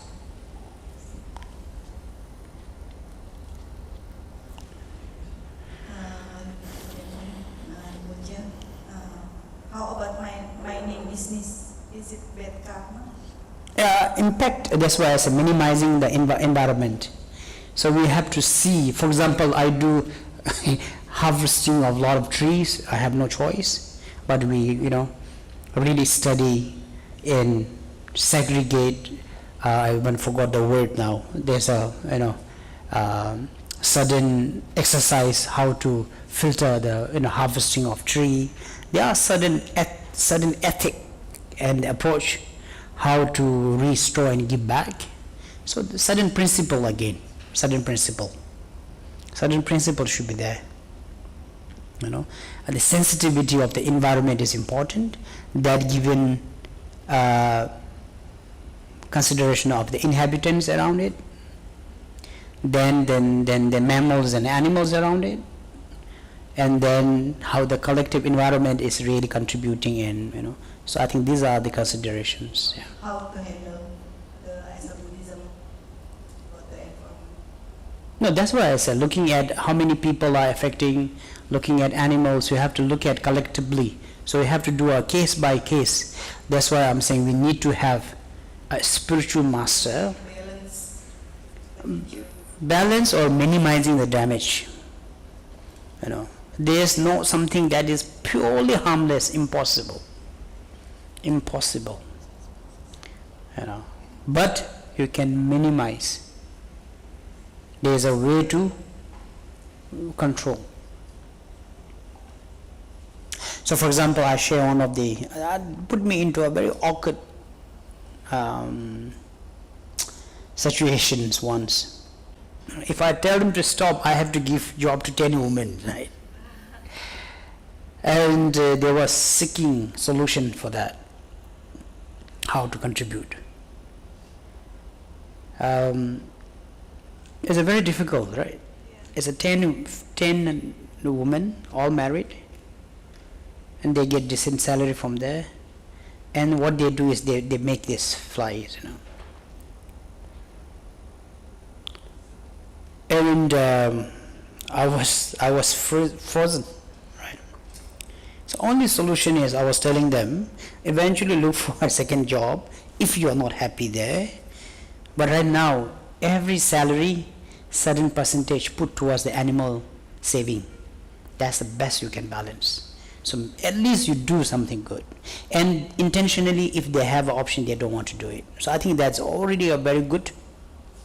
Additionally, then they do something towards the saving of animals. So that's how we, play around ethically, morally into it. But there is a very difficult approach to it sometimes. All right, one last question. Anybody? Okay, there are a couple of them, sure. Be relevant.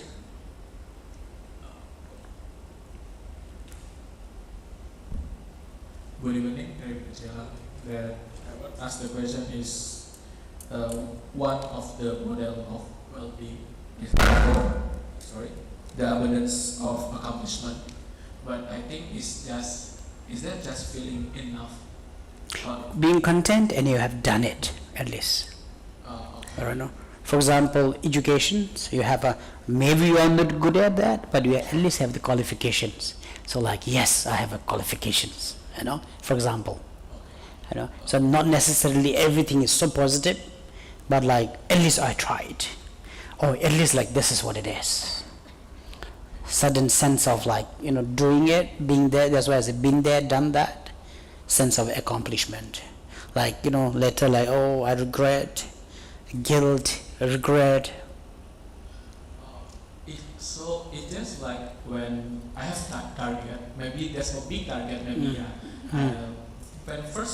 when at first I think maybe it's impossible to achieve that, but okay, I will do that. But at the end, if that I don't get at the target, just I've already done that, and that's enough already. It's just like that. Yes, at least you give your best towards that, and you, from your side, you accomplish it. I always tell that. I think recently we also had a big talk about it. Trying your best. For me, trying my best is achievement, accomplishment. Look for SMART. R.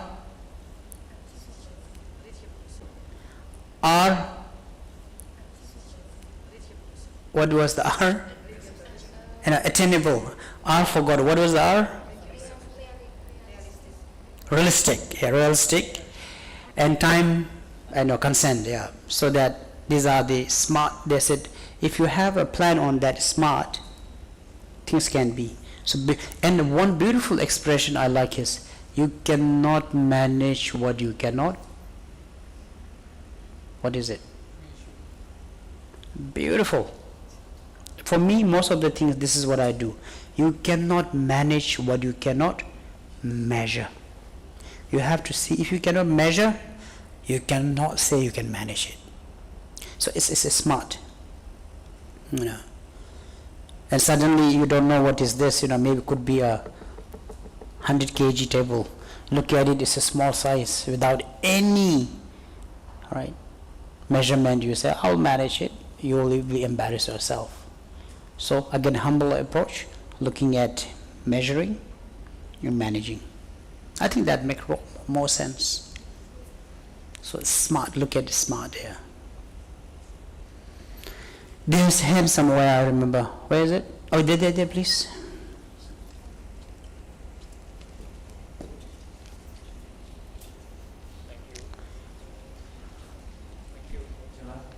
I have a question. Yesterday we did the Lut Puja, right? Uh-huh. So basically it perhaps helps with some people specific horoscope, right? So for business, when we are doing business, what is the Buddhism approach? Like, I was thinking like whether I should know better about my horoscope and also perhaps my past life to know my basic character and also my original karmic, I would say, like to help me go through in the right business and also go through my life. What is the approach of Buddhism for me? There's no approach from Buddhism to that. There is an astrology approach, So, and we do have an astrology approach to it, It's a science of Dharma, but it's not a Dharma, right? We have 5 sciences: medical, art, and then math, as well as astrology. So there is a certain approach to it, and unfortunately I'm not an astrologer, And Dharma approach is accumulating merits. Accumulating merits, loving. Exactly, you follow this ethic just now I share. Be humble, think of entire collective happiness, and then really always, how can I, not about my success and profit, how can I really make environment? It was a very touching story. Is a European chef in one of the luxury hotel. So I was helping with this hotel to some spiritual element. So I become good friend with that chef. So one day I took permit and went to the kitchen, and he was like talking to the catfish in the tank and like, you better eat, be happy. He's a European, And I said, chef, what are you doing? I don't know, he's maybe scared. I said, what happened? This is for dinner tonight. I make him a little happy before I kill him. He said, but I think he knows he's going to die, And that really touched me. He said, this is my job, I have to kill, but at least let him have some food. So he was talking to catfish, in the tank. And I was like, wow, that is some kindness there. Then I said, like, do you actually feel sorry when you kill this? He says, oh yes. Then I said, how do you kill them? Then tell me. Oh, I have a very smart, I'm very smart, he said. I said, how? He said, he boiled the water and keep the lid and right away put and close, they die immediately, he said. If boiling water, just put there, suffer for a few seconds. He said, that's how I kill. And I was like, even the way how I want to kill, there is a certain kindness. And he said, how he killed crab. Instead of putting chopstick or anything, hit very hard on that side of the table, die immediately. So this is the conversation between Dharma follower and the chef. In no way he will not stop killing because this is the demand. And I look at him rub his back, and I was like, and in my heart I said a little prayers. So being a Dharma follower, kindness, being humble, and look at everyone's so-called benefits. This will, for example, let's not to boast about what I do. For sustainable project under the super command of my king, I was commanded to build a sustainable temple. I have no other way to do it, so I built a vegetarian cafe. So our cafe is farm to table, and we don't use any other, so-called unhealthy kind of ingredients in the food. Is the ethic part of this. And then all my staff, firstly I took 22 of them, all untrained. My manager almost fired me, He said, I have never suffered in my life. Completely no background of F&B and kitchen, 22 of them I put under him from the compound, Says charity begins at home, I said, let's engage our people here. We had a rough time. I struggle a bit. It's not a smooth sailing. And then I made all my staff have to meditate every morning, And then the transparency, every month they know how much we make, including food costs. And every staff come, they become the owner. They are not even interested. I said, let them sit down. They must know what was the food cost of this month, how much profit we make, what is the fixed cost. And so every staff come in, they get to know about the running of business. And I said, one day you may want to own a restaurant. This is how it works. And so for example, and then there were many times we almost closed down the cafe because the human traffic, we don't have enough demand, but it's just enough to maintain.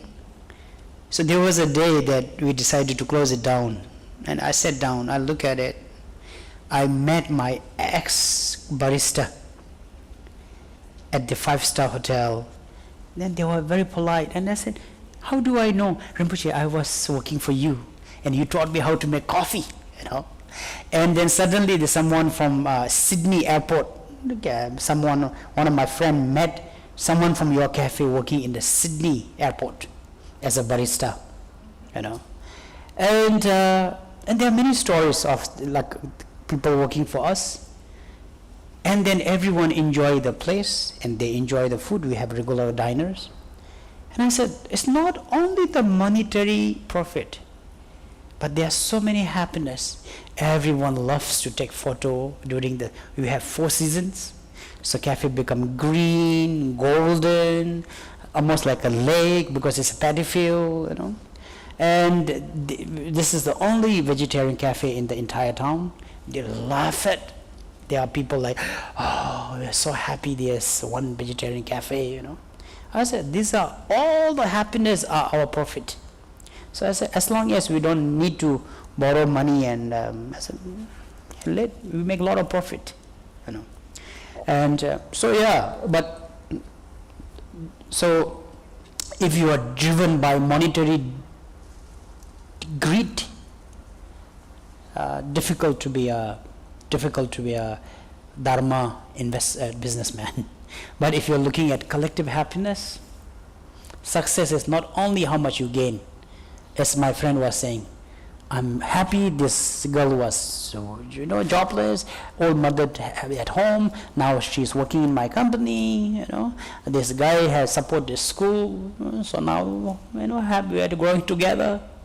And you tell them, hey, this is what it is, transparency. Let them really feel they are part of the company, So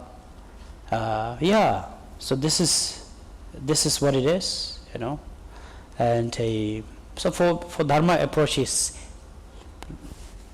look at the 5. If you have it, I think definitely you will success. Doesn't matter, either you are working for somebody, right? And look at the company that at least has similar to it, or you have your running a small shop, a small whatever. You will grow further because there's a lot of happiness involved. Yeah. Thank you very much.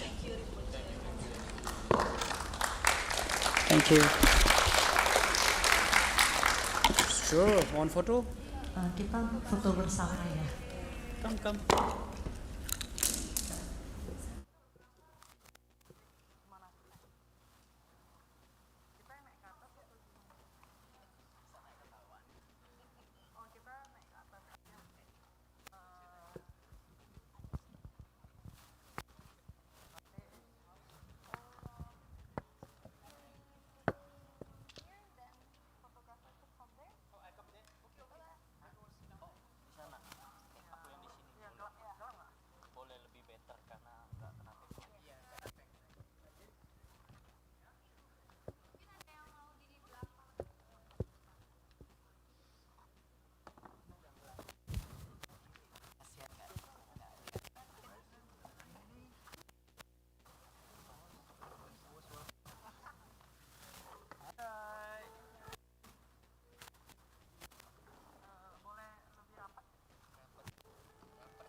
Terima kasih semuanya, selamat beristirahat dan kita bertemu besok hari. Selamat malam, Namo Buddhaya. Yang melakukan reviews untuk besok